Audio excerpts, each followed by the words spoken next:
Hey everyone, thanks for joining me again.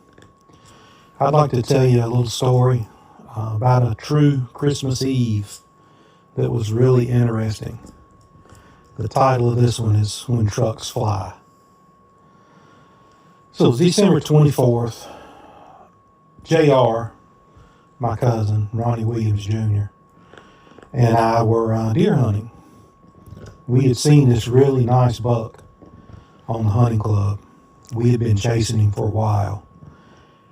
And I had my dog Chester with me. Chester would get on a deer and stick to it. He was a really good hunting dog. As a matter of fact, I've got a couple of trophies that Chester won in hunting competitions. Anyway, we had seen the deer a couple of times. We knew where the deer was coming. There was this spot on the hunting club that we called the mowed trail. It was a dead end road to nowhere. And we kept it mowed, had high, tall grass on it, at least head high. But we had spent some time, we had mowed the grass here, and we could drive the truck down the mowed trail. And the deer was coming to the end of the mowed trail. So Ronnie and I are in the truck, we're riding along, easing down the road. We hear the dogs in the distance. They're coming towards us. We're easing along the truck. Stopped a couple of times, got out, listened. Ronnie's motioning, need to go further down the road, further down the road, further down the road. So we creeped along, creeped along, creeped along. Got down towards the end of the road, and we could hear the dogs coming. Decided we needed to pull up about 10 more feet. We were going to get out and wait for the deer.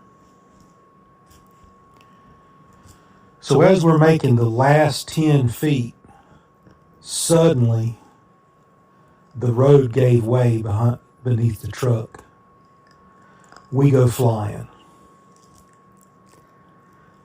When it's all said and done, the truck is straddling a huge washout in the road. It's at least 4 foot wide, and it's at least 6 foot deep.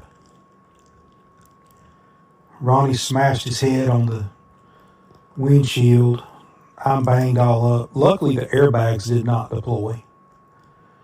So I opened the truck door and managed to get out of the truck. Everybody knows that I'm 6'4". I could walk underneath the truck without bending down. The front of the truck is on one side of this hole, and the back of the truck is on the other side of the hole. We're both scratching our heads going, what do we do? So JR looks at me and he's like, well, we're not going anywhere. We should probably deer hunt. So JR's scrambling to try and get back in the truck. Everybody knows he's nowhere near as tall as I am. So he looks like a little kid trying to get a cookie off the table, trying to grab his rifle. So while all this is going on, the deer runs out right by the truck and looks at us. Neither one of us have a weapon. We can't do anything about it. I swear the deer looked at us and stuck his tongue out at us and took off running down the path. Chester came out, looked at us, looked at the deer, looked at us, and he took off behind the deer. So now we're stranded. We can't go anywhere. There's no possible way that this truck flew one time, Bo and Duke style, and came to rest where it is, but it's not going anywhere else. I got on the radio, called for help. My cousin Gene answered me. He said, well, I don't know what we're going to be able to do. The rest of the family took care of keeping up with the deer and making sure that the deer had a nice, cool place to stay that night in the freezer. Then they came to assist us. We all stood around, scratched our heads. What are we going to do?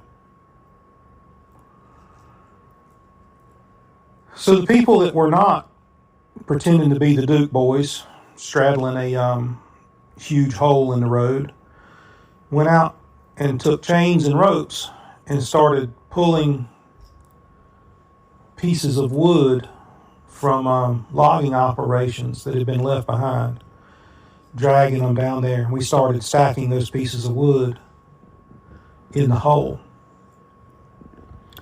One of my cousins that's named after my father, his first name's Herman.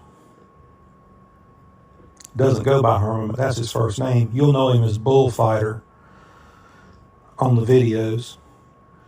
His farm was close by, so he left and went to the farm and got a bunch of pallets. So we built that hole up with logs and pallets to the point that we could back the truck back over that hole.